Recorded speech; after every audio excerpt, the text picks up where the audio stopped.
Chandrayaan land किया तो अखिलेश जी क्या लिखे? चांद मुबारक। इसका जवाब भैया, चंद्रयान का चांद मुबारक से क्या मतलब था मेरे भाई? कितना गजब के एंगल पे जाते हैं।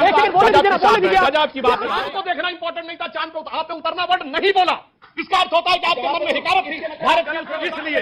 और मैं इनको बता देना चाहता हूं, आप क्या करते हैं? व्याख्या कर रहे हैं आप, कह रहे हो क्या बोलो, गलत व्याख्या कर रहे हैं। खड़ा कर व्याख्या कर रहे हैं। चांद मुबारक लिखा नहीं रहा, चांद पे पकड़ लिया हमने। आप चांद को पकड़ लिया।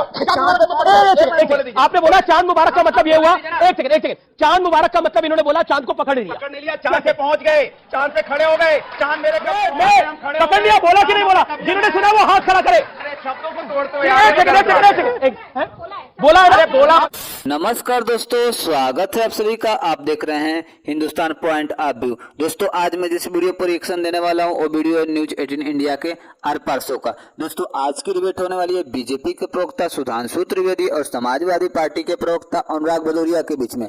दोस्तों सुधांशु जी ने अखिलेश यादव के चांद मुबारक को पूरा का पूरा नंगा कर दिया और अखिलेश यादव चांद पर भी गंदी राजनीति करने लगे और इनको चंद्रयान मिशन 3 में भी मुस्लिम वोट बैंक दिखने लगा।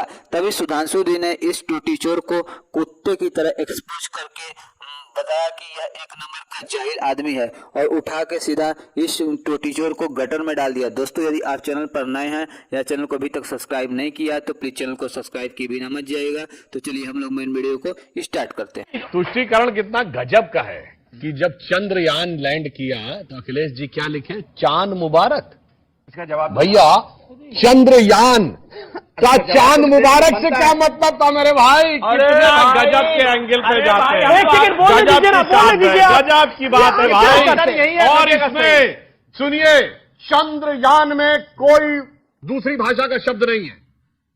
उसके अलावा आप लैंडर कहिए, अंग्रेजी का शब्द है। विक्रम हिंदी और संस्कृत का शब्द है। प्रज्ञान हिंदी संस्कृत का शब्द है। रोवर इंग्लिश है। ये चांद मुबारक कहां से आता है भाई? फारसी के शब्द आपको याद आ रहे हैं? इतना ज्यादा आपको देश, और ये वो है जो देश के सबसे पढ़े लिखे होने का विदेश से पढ़ के आए हैं। बताइए, हम हिंदुस्तान में हम दोस्त को फोन करके मुबारकबाद देते हैं, आप हमारी भाषा में भी धर्म खोजेंगे? भाषा में भी धर्म खोजेंगे? अरे चंद्रयान मुबारक को समझ में आता है, चांद मुबारक अभी तो ज्ञान दे रहे थे। यही तो चांद मुबारक। हमने बोलना शुरू किया ज्ञान। देखिए चांद मुबारक, हम किसी चीज का स्वागत करते हैं, किसी को मुबारकबाद बोलते हैं, यही तो हमारी संस्कृति। क्या आप क्या कांग्रेचुलेशन को आप अगर उसमें बधाई की जगह कांग्रेचुलेशन लिख देते तो आप बुरा नहीं मानते? मैंने अंग्रेजी लिख दो तो बुरा नहीं मानेंगे। हिंदुस्तान की चलती हुई भाषा में अगर लिख दिया तो इनके पेट में दर्द होने लगा, क्योंकि डिवाइड एंड रूल दिखाई पड़ता है, भाषा में धर्म दिखाई पड़ता है। अच्छा एक मैं भी सुधांशु जी पूछे तो चांद मुबारक में धर्म कैसे आ गया, ये सवाल पूछा गया और इसका जवाब दीजिए। मैं एक मेरा सवाल है, जवाब देता हूं। भगवान शंकर के माथे पर चांद होता है, हम सब जानते हैं। अगर किसी को लगता है कि चांद मुबारक कह के उनको खुशी मिल रही है तो वो कर ले। कोई बोले कि भगवान शंकर का आशीर्वाद है, कोई बोले कि उनके धर्म का, तो इसमें क्यों धार्मिक एंगल बता रहा हूं जी? देखिए, जो उस दिन घटना हुई वो चांद को देखना उपलब्धि थी या चांद पे उतरना उपलब्धि थी? तो चांद का मुबारक आप कहते हैं चांद पे उतरना मुबारक, तो भी हम समझ रहे हैं आप अनुराग। एक मिनट, बार डिस्टर्ब मत करिए, बहुत वजह आप लगातार कर रहे हैं। आप बोल रहे थे, मैं लगातार नहीं बोल सकते। बोलिए, आप ये कहते हैं चांद पे उतरना मुबारक, वहां तक भी हम मान लेते। भाई चांद को देखना इंपॉर्टेंट नहीं था, चांद पे आप उतरना वर्ड नहीं बोला। इसका अर्थ होता है कि आपके मन में हिकारत थी भारत की उस व्यवस्था को लेकर, इसलिए। और मैं इनको बता देना चाहता हूं, क्या गलत व्याख्या कर रहे हैं आप, कह रहे हो क्या बोलो, गलत व्याख्या कर रहे हैं। चांद मुबारक लिखा नहीं रहा, चांद पे पकड़ लिया हमने। अब चांद मुबारक का मतलब क्या हुआ? चांद को पकड़ लिया। आपने बोला चांद मुबारक का मतलब ये हुआ, एक सेकंड, चांद मुबारक का मतलब इन्होंने बोला चांद को पकड़ लिया। चांद पे पहुंच गए, चांद पे खड़े हो गए, चांद मेरे कब्जे में है, क्योंकि हम चांद पे जा सकते हैं, ये मतलब है। और आप मैं एक सेकंड में किसी की बात नहीं आ रहा। चांद मुबारक का मतलब होता है ईद पकड़ लिया, ईद पे पहुंच गए। अरे सुरेंद्र राजपूत की बारी है और उनकी भी बारी है। अच्छा ये बताइए, ये चांद मुबारक की बात जो ये कर रहे हैं, जो बात सुधांशु त्रिवेदी कह रहे हैं, ये वाजिब है या वो कह रहे हैं कि चांद मुबारक का मतलब होता है चांद को पकड़ लिया? एक सेकंड, आपने बोला मैं पकड़ लिया, बोला कि नहीं बोला? जिन्होंने सुना वो हाथ खड़ा करे। शब्दों को तोड़ते हो बोला है ना? बोला आप बताइए, बोला कि नहीं बोला? तो देखिए बोला है। आप लोग भी कमाल भाई साहब बोलेंगे, भाई साहब बोलेंगे। एक सेकंड, चांद पे हम खड़े क्या हैं। बोला इन्होंने? चांद मुबारक का मतलब अब शोर मत करिए। चांद मुबारक का मतलब क्या बोला?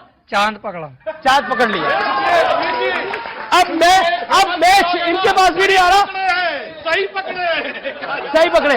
अब देखिए सुरेंद्र राजपूत अपनी टाइम पे बैठते हो। मैं कह रहा हूँ पकड़ने का भाई वही काम है मेरा, शब्दों को पकड़ना। मुझे भी तो बोलने दो। शब्दों को पकड़ना ही मेरा काम है भाई। देखिए शब्दों को पकड़ना ही मेरा काम है। मेरे कर्म पर तो मत बोलिए। मेरा कर्म ही मेरा धर्म है। मैंने कहा उस पे खड़े होना। चांद अब मेरे कब्जे में। पकड़ा बोल दिया। क्या यार नाटक है यार, कमाल है यार। भारतीय जनता पार्टी, मेरा जो इंडिया है, हमारा जो गठबंधन है, उसने ये तय कर लिया है कि भारतीय जनता पार्टी को सत्ता को हटाना है यहां से। क्यों हटाना है? अब देखिए एक पोल इन्होंने खेली। अब देखिए इनके मुद्दे क्या हैं। जब 2014 में आए थे तो लंबी लंबी बातें बताते थे, तब महंगाई बेरोजगारी पे आप चुनाव लड़ रहे थे, ठीक। तब कब्रिस्तान शमशान घाट पे भी आप लड़े चिल्ला के। उसके बाद आप चूंकि आपके 9 साल करीब हो गए, फिर आपने क्या सोचा? अब तो हमने कुछ तो विकास किया नहीं देश के लिए, ना कोई हमने महंगाई कम की, ना बेरोजगारी कम की। आप कैसे आपको भटकाए? तब इन्होंने फिर नया मुद्दा उठाया, परिवारवाद, भ्रष्टाचार, तुष्टीकरण। अब देखिए अब कैसे परिवारवाद इनका, देखिए इन्हीं का मुद्दा है, हमारा नहीं है। इन्होंने परिवारवाद का मुद्दा उठाया कि राजनीतिक परिवारवाद। देखिए इनको जब सत्ता बनानी होती है तो चौटाला जी परिवारवाद के साथ में हरियाणा में सरकार बनाए हुए हैं, मेरी पूरी बात हुआ। बादल जी के साथ सरकार बनानी होती है पंजाब में तो उनके साथ मिल जाते हैं। और कश्मीर की जिनकी बात कर रहे हैं वहां भी पीडीपी के साथ इन्होंने मिलकर सरकार बनाई। एनसीपी के साथ सरकार महाराष्ट्र में बना रहे हैं और शिवसेना के साथ भी सरकार महाराष्ट्र में बना रहे हैं। एनसीपी से याद आया, ये शरद पवार इंडिया की तरफ है या इनकी तरफ? एनसीपी से याद आया। बात सुनिए, आप बोलने दीजिए भाई। अजीत पवार जी को लेके आए ना, ये अभी आगे और पोल खोलूंगा। जी। अजीत दादा पे कह रहे थे ये भ्रष्टाचार का आरोप लगा रहे थे, उसके बाद उनको बुलाया के मंत्री बना दिया। अब भ्रष्टाचार खत्म हो गया। तुष्टीकरण को भी देखिए, इनका तीसरा मुद्दा तुष्टीकरण। अब हरियाणा में दंगा हुआ, सरकार इनकी है। दोष किसको दे रहे हैं? हमारे ऊपर में। बताओ, विपक्ष को दोष दे रहे हैं, सरकार इनकी है। अब जब वहां मणिपुर में महिलाओं के साथ अन्याय हुआ, एक शब्द नहीं बोला भाई, मेरा भाई है मेरे, एक शब्द नहीं बोला। झगड़ा इसी बात का है, भाई हम जरूर हैं, लेकिन हमारे वैचारिक मतभेद हैं, क्योंकि ये महिलाओं के अन्याय के साथ खड़ा नहीं होते। अच्छा, आप कह रहे हैं तुष्टीकरण के इस खेल में आपका खड़े? तुष्टीकरण के खेल में आपका खड़े? हम समाज का खड़े। तुष्टीकरण का खेल हम नहीं करते। समाज के हर व्यक्ति को न्याय दिलाने की जिम्मेदारी समाजवादी लोग करते हैं। देखिए हम नहीं चाहते, कांग्रेस से चाहती है कि उनको ये दिखता रहे कि वो सबसे ज्यादा। और तुष्टीकरण भी क्या, किसी और का नहीं जी, एक समुदाय का। उनको माइनॉरिटी से कोई मतलब नहीं है। मैं ये बात पहले भी कई बार बोल चुका हूं और पुनः कह रहा हूं, इस देश में सबसे शिक्षित, मोस्ट हाईली एजुकेटेड कम्युनिटी कौन है? पारसी। 0.1% की माइनॉरिटी है। सबसे ज्यादा इनकम टैक्स देने वाली कम्युनिटी कौन है? जैन, वो भी माइनॉरिटी है, 1% की माइनॉरिटी है। सबसे इंटरप्रेन्योर वाली कम्युनिटी कौन है? सिख, 1.8% की माइनॉरिटी है। इसकी कभी आपने चर्चा सुनी है कांग्रेस में? मगर माइनॉरिटी में जो प्रचंड मेजॉरिटी है, और उसमें भी इनको मुस्लिम समाज से कोई मतलब नहीं है।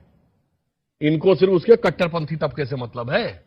इसीलिए मैं पुनः याद दिलाना चाहता हूं, अगर ये हम पे आरोप लगाने का प्रयास करते हैं तो हमने डॉक्टर कलाम को जब राष्ट्रपति बनाया था, ये सब उनके खिलाफ में क्यों खड़े थे? एक सेकंड, राहुल गांधी ने बोला और उनका बयान आया, भारत में मुसलमानों पे हमले हो रहे हैं, और वो कह रहे हैं मेरी शिकायत गलत नहीं है। मैं याद दिलाना चाहता हूं कि जब राहुल गांधी जी की वो पर्ची फाड़ सरकार चल रही थी, उस समय भारत का कौन सा ऐसा कोना था जहां हमले नहीं हो रहे थे?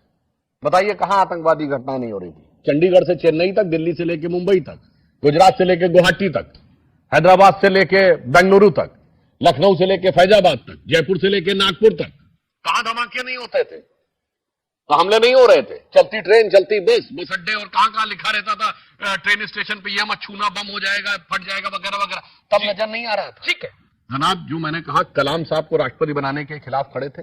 15 अगस्त 47 को जो पहली शहनाई बनाई उस्ताद बिस्मिल्लाह खान ने, उनको भारत रत्न 2001 में मिला। 50 साल तक कांग्रेस के कंटिन्यूअस रूल में नहीं मिला, अटल जी की सरकार में मिला। इनको अच्छा और सच्चा मुसलमान नहीं अच्छा लगता है, इनको अपराधी और आतंकवादियों के साथ खड़े होना चाहते हैं। यह सबसे बड़ी विडंबना है। लेकिन राहुल गांधी ने तो किसी का नाम नहीं लिया।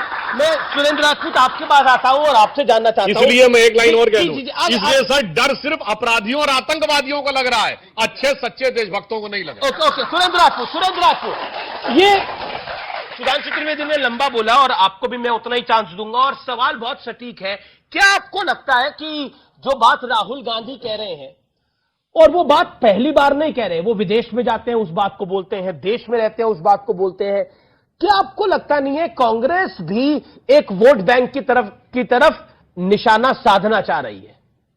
दो तीन चीजें हैं रमेश भाई जी, आप हमको सिर्फ इतना बता दीजिए कि कोई 20% ज्यादा होता है कि 80% ज्यादा होता है? 80% ही ज्यादा होता है। बात खत्म। तो कोई आदमी क्या मूर्ख होगा जो ऐसी बात करेगा?